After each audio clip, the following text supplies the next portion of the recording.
Hi guys, అందరికి కూడా good morning. ఇవాళ వీడియోలో ఏంటంటే ఏపీపీఎస్సీ నుంచి ఫారెస్ట్ బీట్ ఆఫీసర్ సంబంధించి జనరల్ సైన్స్లో 7th టాపిక్ అయినటువంటి ఎన్విరాన్మెంట్ ప్రాబ్లమ్స్ నుంచి ఎక్స్పెక్టెడ్ క్వశ్చన్స్ అండ్ ఆన్సర్స్ అనేది అయితే చూద్దాము. సో లాస్ట్ వీడియోలో మనకేంటంటే topic related question and answers అనేది అయితే చూసాము. సో ఇప్పుడు ఈ వీడియోలో ఏంటంటే ఇప్పుడు ఫారెస్ట్ రిలేటెడ్ క్వశ్చన్స్ ఏమేమి ఉండొచ్చు, ఆ నుంచి ప్రజెంట్ ట్రెండింగ్ క్వశ్చన్స్ ఏమున్నాయి అండ్ ఎలా అడగచ్చు అనేది అండ్ 25లో ఫారెస్ట్ రిలేటెడ్ క్వశ్చన్స్ ఏంటి అనేది అయితే చూద్దాము.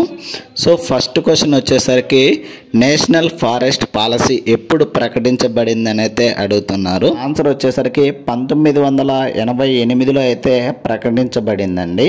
సో నెక్స్ట్ క్వశ్చన్ వచ్చేసరికి భారతదేశంలో ఎక్కువగా అడవి విస్తీర్ణం కలిగిన రాష్ట్రం అయితే ఏందని అయితే అడుగుతున్నారు.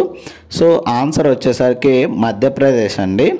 నెక్స్ట్ క్వశ్చన్ వచ్చేసరికి ఆంధ్రప్రదేశ్లో ఎక్కువగా అడవులు ఉన్న జిల్లా అయితే ఏందని అయితే అడుగుతున్నారు.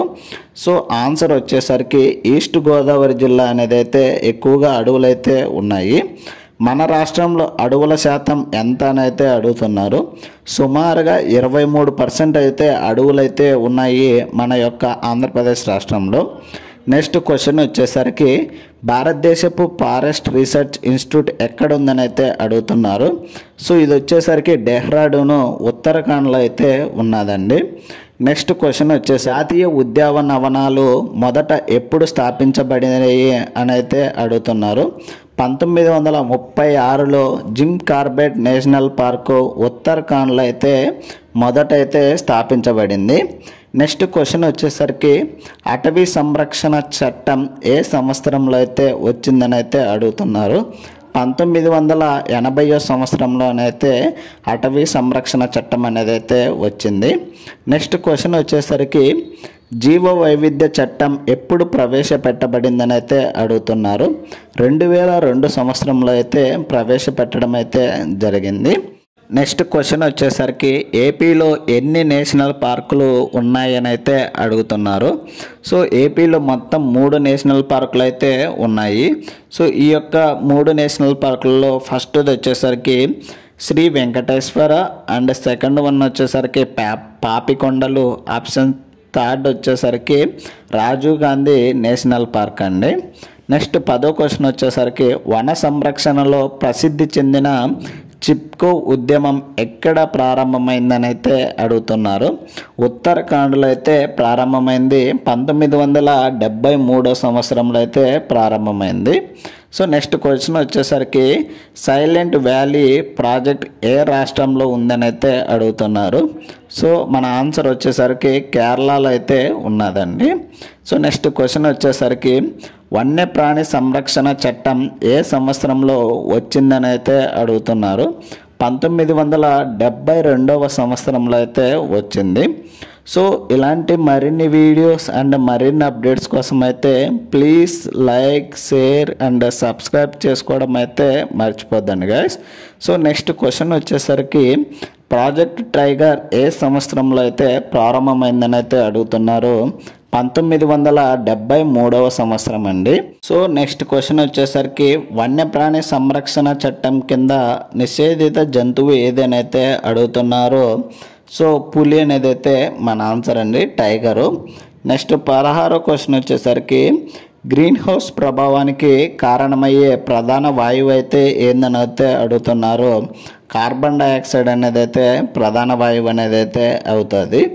సో నెక్స్ట్ 17వ క్వశ్చన్ వచ్చేసరికి యునెస్కో వరల్డ్ హెరిటేజ్ సైట్గా గుర్తించబడిన ఫారెస్ట్ అయితే ఏదని అయితే అడుగుతున్నారు. సో మన ఆన్సర్ వచ్చేసరికి నీలగిరి బయోస్పియర్ రిజర్వాయర్ అనేది అయితే మన ఆన్సర్ అనేది అయితే అవుతుంది. సో నెక్స్ట్ క్వశ్చన్ వచ్చేసరికి మన రాష్ట్రంలో టైగర్ రిజర్వాయర్లు ఎన్ని ఉన్నాయని అయితే అడుగుతున్నారు.